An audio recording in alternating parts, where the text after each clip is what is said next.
Everyone's telling you that you can't afford a home in Moncton. Your bank, your family, even other realtors. They're wrong. And I'm going to show you with some math to prove it to you. By the end of this video, you'll know whether you can buy today, not someday, today. I'm Cameron Brio, and this video is different. No fluffy stories, just real numbers and strategies that actually work. While others say, wait and see, I'll show you why waiting could cost you more than buying. They say $50,000 income can't buy you much. Well, you're wrong.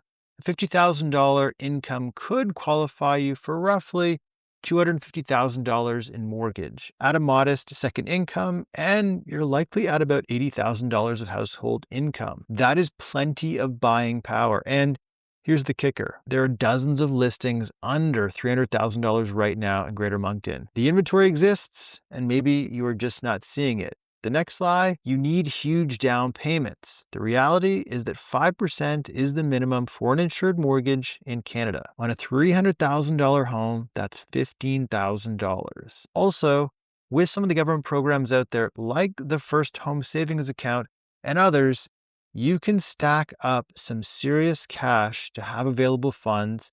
These programs exist because the government wants you to buy a house, and they're here to help. Most people just never hear how these programs actually work. Another dangerous myth is wait for the crash. Moncton has averaged 4% appreciation for a number of years. Even in 2008, we did see a brief dip, and then things did recover really quick. Look, buying a home might not be for everyone, and I know that. That is okay.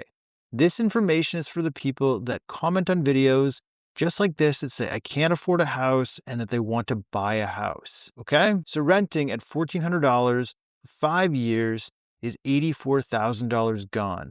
Buying a home with a similar monthly mortgage payment could build you over $100,000 of equity in that same time. Waiting doesn't necessarily save you money, but it could lose you some wealth. Now, this is a comment I see online. There's nothing affordable in decent areas. I would say that you are wrong again. Riverview, for example, has a lot of homes that I've seen at various price points, but for under $350,000, close to grade schools, you can get a lot. And yep, in some of the older sections, in around Pascal or even by the mall, you can find some really good deals. And Moncton North, if you are in the market for a semi-detached, there are semis that come on below $300,000. You got to act quick, but they do come on, even in today's market. So these aren't settled type locations. And in fact, Riverview East has outperformed Central Moncton in appreciation for the past 7 years. The last myth, qualification is impossible. It's not. And I will encourage you to check this, but my understanding is that at $50,000 income, the bank will allow about 44% towards debts like student loans or car loans. And yes, you can still qualify with that. What about a low credit score? Well, there are lenders, we would call them B lenders, that would allow for people that are self-employed or maybe a newcomer or have an interesting credit situation. So the truth is there's always a path if you know where to look. This is why I always suggest connecting with a mortgage broker who can help you map out the best plan for your unique situation. As a realtor, I don't always dive in to handle the financial side of things, but a mortgage broker, in my experience, has been the best resource to use. The real barrier isn't financial, it's a mindset. Renters ask, can I afford it? Owners ask, how do I make it work? That small shift, it changes everything.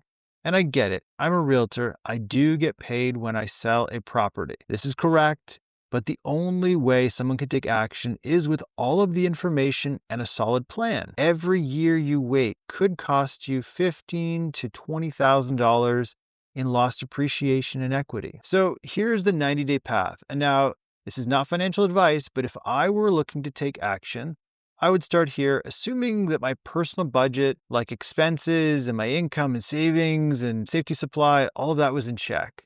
I would look at my financial positioning and how much extra money I could put aside.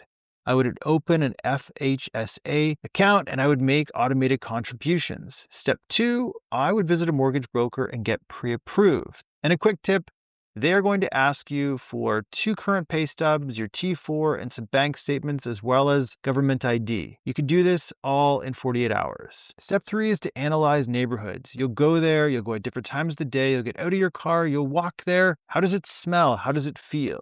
If you are working with a realtor, you'll talk to them about your plan and get their feedback.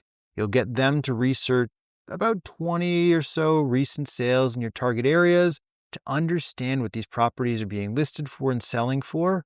And step 4 is strategic shopping.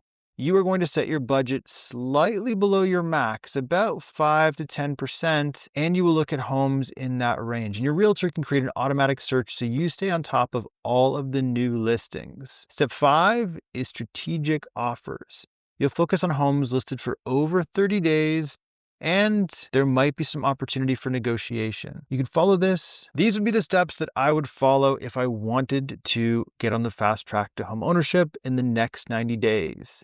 So if this shifted your thinking, please subscribe to this channel. Also, I'm linking all of the calculators you saw me use in this video down below. They are free and they're for information purposes. And if you want a custom plan or you want to talk about your situation, you can head down to the first link in the description to book a discovery call with me. We'll break down the numbers, we'll design a 90-day roadmap that meets your unique situation, but I only work with people who are ready to act, not endless researchers. In today's video, we destroyed 5 myths: income, down payments, timing, location, and qualification.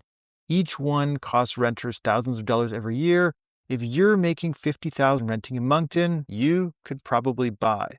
The math proves it, so stop waiting, start executing. Thanks for watching and take action, and I will see you in the next video.